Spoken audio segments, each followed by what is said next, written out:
Welcome back, ladies and gentlemen, to Liquid Meta's channel, the infrastructure powering decentralized finance. Joining us is John, the Chief Executive Officer today. Welcome and thanks for coming back. Yeah, thanks for having us, Kyle. It's always a pleasure.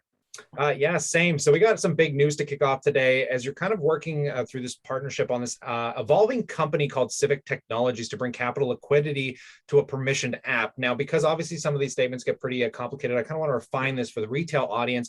So let's break this down. As Civic Technologies is a leading innovator in blockchain-powered digital identity services. Before we expand into what you guys are operating on together, what kind of business are they trying to operate in that kind of statement there?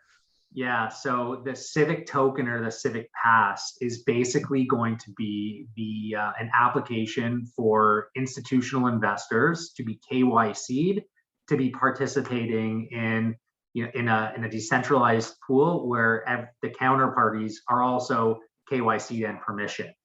So unlike most, in fact, just about all decentralized financial applications, it's permissionless. So we do not need to be KYC'd or KYB'd. And what Civic is doing is they are proposing a piece of technology that will identify the user so that the institutional investor, if they so choose to participate in that liquidity pool, know that they themselves are being KYC'd and their counterparties in the liquidity pools are being KYC'd. So that's really where we see a lot of the benefits for Liquid Meta, because as you know, we're building a bridge between TradFi and DeFi. And with the help and the tool sets of this partner, we can really offer this service to clients, to institutions, and really make them feel comfortable deploying liquidity, providing liquidity in this type of environment. Yeah, I think you explained that very cleanly. Do you want to just talk about maybe perhaps some of the time frame? Because we don't, like you mentioned, don't want to lead too many people into the idea that this is something that's happening tomorrow, but this is kind of a building partnership as you kind of build that infrastructure that's going to make it comfortable to bring on these larger institutions. Something like Kevin O'Leary mentions a lot is that you kind of have to offer these. You don't want just the decentralized because you get too much risk on that aspect from the big fund managers and things of that nature. So can you just talk about the timelines, where you see this going from here, and just any insights on the business front?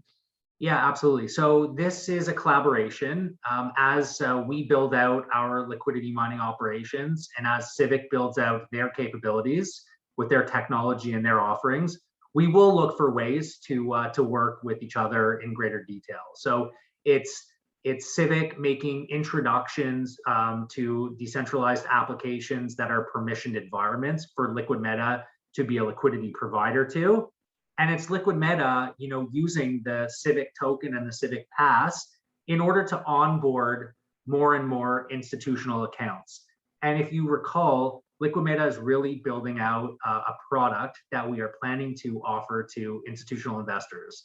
When I talk about institutional investors, I'm talking about pension funds, mutual funds, sovereign wealth funds, high net worth family office, and enterprises. And in all of our discussions with this particular segment of the market, there is a great curiosity about DeFi.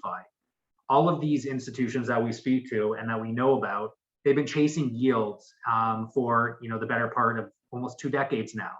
And the curiosity stems from the greater or disproportionately higher yields that they can attribute to their unit holders inside DeFi versus in traditional markets. So what Liquid Meta is planning to do is build a product token or called the Meta Bridge that will help to onboard these institutions into DeFi and really satisfy the curiosities that they have, and eventually, hopefully, generate better yields than they can generate in their own native traditional markets. And what Civic will do is Civic will help to alleviate a lot of concerns, regulatory concerns, compliance concerns that these institutions have, including their own compliance departments and internal risk departments.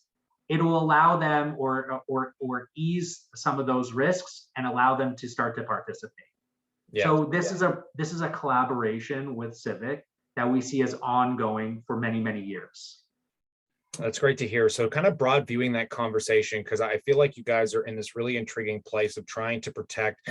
And again, even looking from those sovereign funds, those hedge funds, those big institutional guys, because they're looking for the stability against the volatility of the assets. The volatility is the risk, right? But just spanning out a little bit, because obviously we've seen the crypto markets decline a little bit here. Maybe just from the broader viewpoint, what are your thoughts on the current crypto market? I know I've been picking up some dips here for sure, but I'd love to hear your Yeah. opinion on it.